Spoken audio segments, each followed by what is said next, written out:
Hi, seventh graders. Let's just do a little review before we get into our lesson, our next SCASA lesson. So when we talked last time, we talked about identifying and managing our emotions. And by being able to identify our emotions, we become better equipped to manage them. Okay, so we talked about emotions, our feelings, and different words to describe our feelings. And strategies to use to manage them in a healthy way. So when we manage our emotions in a healthy way, we can make more thoughtful and rational choices. Okay, so better choices with a better outcome. Okay, we also talked about effective communication skills, including being an assertive speaker and an active listener. And we talked about how we could use these skills to advocate or stand up for our needs, how to ask for help and present ourselves as confident individuals. Okay, so today we're going to put our assertive speaking and active listening skills to work to build healthy friendships and avoid situations that could get us in trouble. So this is lesson 4, bonding and relationship. So who is your peer? Okay, so a peer is someone that is close to your own age, so a friend or a classmate. Okay, so what is peer pressure? Exactly, when someone tries to get you to do something you don't want to do, they are using peer pressure. It's easy to blame others when things go wrong, and it's not always easy to stand up to peer pressure.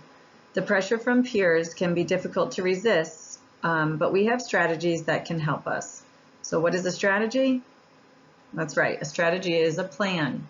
If we have a plan in place, we will be prepared when a peer pressure situation arises. So let's look at each of the 9 peer pressure refusal strategies. Okay.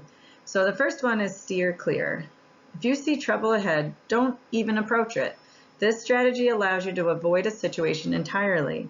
For example, if you hear about a fight that is about to start at the park, you would want to steer clear of that park because you know someone will get hurt, and that someone might be you. Okay, say no. If someone asks you to do something you know you shouldn't do, say no.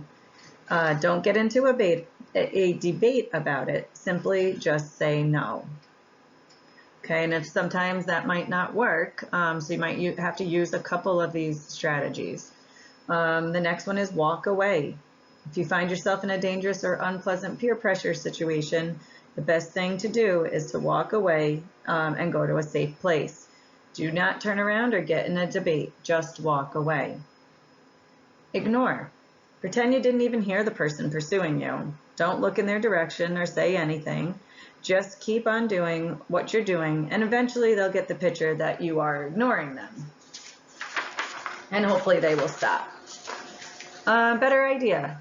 Offer a better idea of something to do. If someone asks you to go explore a dangerous construction site, you could suggest a safer alternative, such as trying out the new rock climbing wall at the mall. Okay, so think of something better to do. Okay, broken record. Broken record repeats and repeats. Keep saying the same thing over and over. Okay, so for example, if someone asks you to cheat on the test, just repeatedly tell them, I don't cheat, I don't cheat, I don't cheat. Okay, so just repeat what you're saying over and over, like a broken record. Okay, make an excuse. Come up with a believable excuse to get out of a tricky situation. Say something like, I promised my mom I would come right home. Okay, there's always something that you could be doing instead of what you're being pressured into doing. Okay, and make the excuse believable, something that that actually might happen.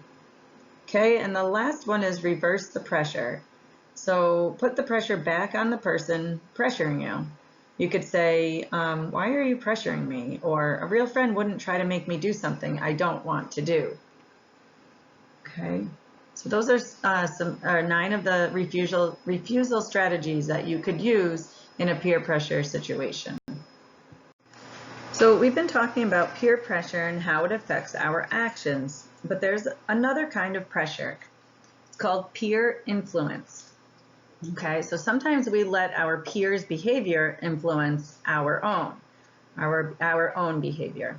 We let the actions of others decide what we should do.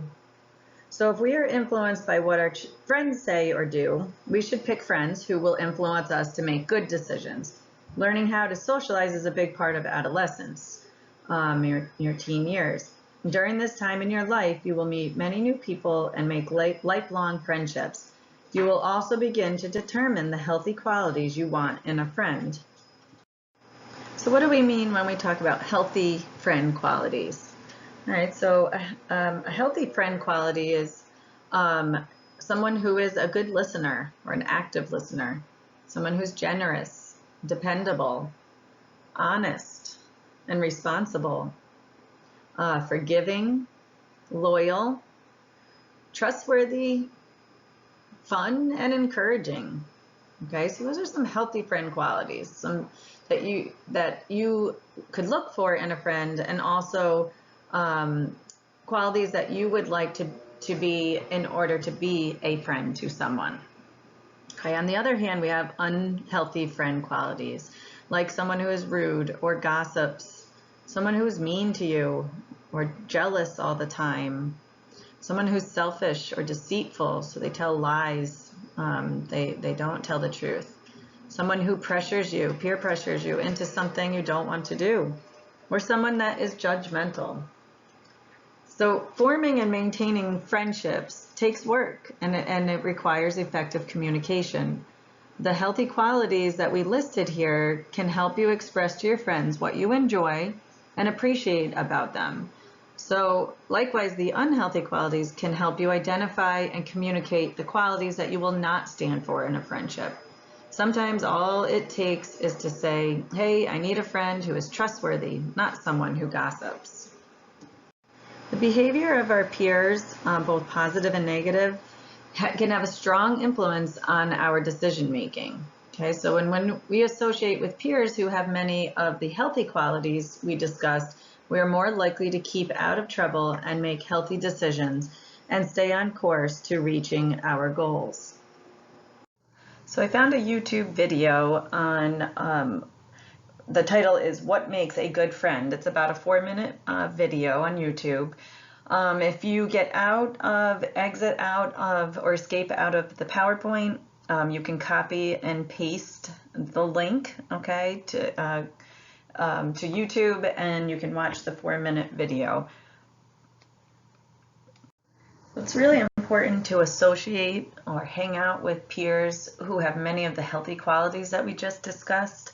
We are more likely to keep out of trouble, make healthy decisions, and stay on course to reaching our goals. Okay, for the rest of the lessons, our SCASA lessons, we are going to be starting to get into talking about addiction and also substance use and substances that are harmful, and we're going to discuss why they're harmful to your body. And we're also going to be talking about the skills that we've learned so far in our first 4 lessons to help us to stay on track to reaching our goals and keeping our bodies healthy. So for the lesson today, if you have any questions, here's the email again, or just some comments that you'd like to send my way, feel free.